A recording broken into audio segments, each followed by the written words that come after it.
It can't be denied anymore. The first Descendant is crushing the competition out there, and it seems while other studios are flailing and firing half of their employee base, we have Nexon, the company, offering a summer update that is exciting the fan base. And this is something to be expected nowadays within the gaming industry, as people realize gamers like fun and attractive and appealing games, and it seems like Nexon is delivering on that promise while giving its first big update. And I think this big update is showing what we can expect in the future from Nexon and from the first Descendant itself, where we're getting new characters, we're getting new designs, we're getting fun costumes. It is actually doing what gamers want. It's making things fun, interesting, and appealing. And I think that's the thing that's extremely and sorely lacking in the video gaming industry, as multiple layoffs are occurring throughout the industry because people are more focused on making a political statement rather than making good games. You can see this with Bungie, as it makes over 220 layoffs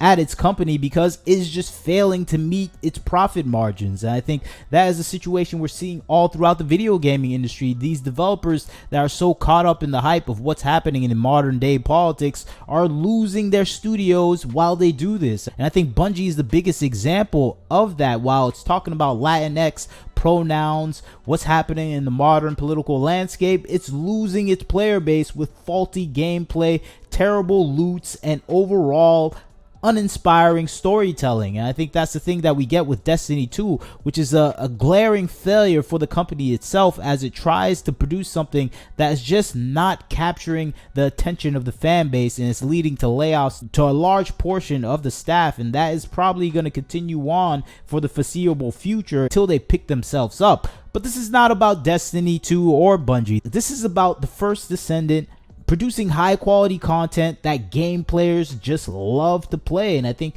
this update is including a bunch of fixes, a bunch of improvements into the game that is really exciting the fan base, and is probably going to skyrocket the player count for the game. And I think that's what the player base was hoping for, something to improve an already excellent game. And that is something that a lot of developers are hard pressed to do. We saw this happen with Helldivers, where it tried to disengage the fan base with continuous nerfs of the product they have out, and it blew up the entirety of the player base. Now it's down under 10,000 players from its highs of over 400,000 players. And I think that's the thing we have to realize when you're making a game. You make games to be fun. You don't make games to be political statements or obsess over disengaging the fan base with continuous nerfs. And I think that's what we see with Destiny, and we're not seeing that with the first Descendant. They're hearing the game players, and they're sticking to the things that make the game players have a good and fun time. And I think that's the thing I love about what we're seeing with the first Descendant. It's continuing on,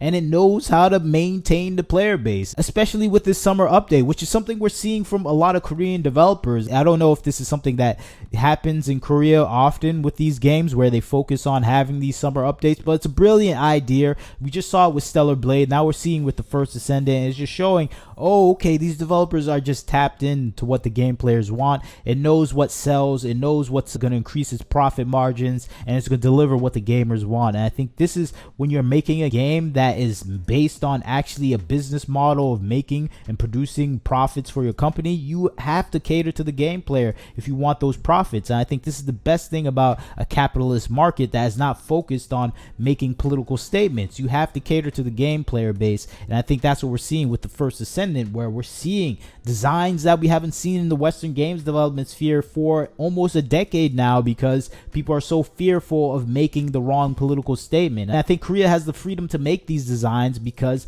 they're unafraid of that backlash. They have a different culture. And I think this is a situation that we're seeing with the first Descendant, where it's allowed to do things that we just can't see in the modern day video gaming market, at least in the Western world. And I think it's taking advantage of this starvation within the climate of gamers, where gamers are not getting this content and they're only getting it from the first Descendant, Stellar Blade, and other Korean games. So they're going to spend their money on these games. And I think the first Descendant realized this, and they're playing into it. And I think that's the excellent thing about the first Descendant, where it is playing into the thing people want to see in the gaming industry. And I think we're seeing it play out very beautifully in this game. I love it. It seems like we're not going to get any other game like this from the Western games development world anytime soon, but Korea China, Japan, they are focused on producing this type of content. I think we can expect to see more of it in the near future. But this is an amazing thing I like to see from developers, where they're just making what the game players want to see, and they're not afraid of producing the content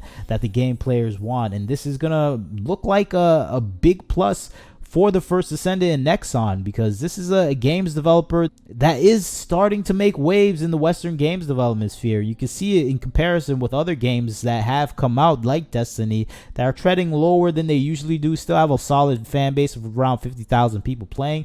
But the First Descendant is hanging in there with 111,000. This is before the update. And if they continue on with updates like this, they can expect their numbers to continuously explode, especially with new designs and new game player maps and everything else. If they don't nerf everything, and if they just keep it at a fun and exciting rate, this game is going to probably eclipse a lot of the big competitors out there, like Warframe, like Destiny 2. And I think we can expect it to maintain this player base just based on the character designs, because no one else in North America is making these designs anymore. When like 15-20 years ago, everyone was making designs like these that we see in Stellar Blade, in the First Descendant. But now that is something that's happening at a very minuscule rate. So they'll have a cleanup of the entire market until some other Korean competitor comes out there. Maybe Shift Up, the developer's Stellar Blade, will have its own type of game like this. The only competition is in Korea and maybe Japan and China. So that is a lack of competition in the market. So I feel like this game is going to be dominating because